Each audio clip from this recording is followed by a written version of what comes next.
दोस्तों अभी हम जिस पॉइंट पे खड़े हैं ना वो पॉइंट है जिदा लस्सी वाला। तो इसकी लस्सी पूरे लाहौर में मशहूर है। इधर से दूर दूर से लोग आते हैं।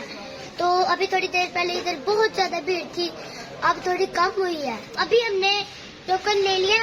जो मेरा भाई है ना वो लस्सी लेने के लिए लाइन में लगा हुआ है।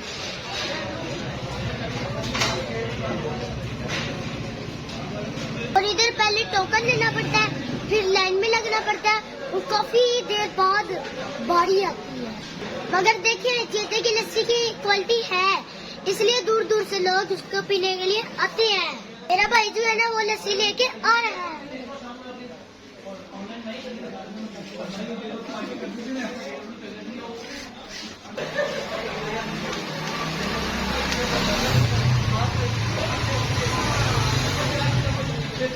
लस्सी तो बहुत मजे की है।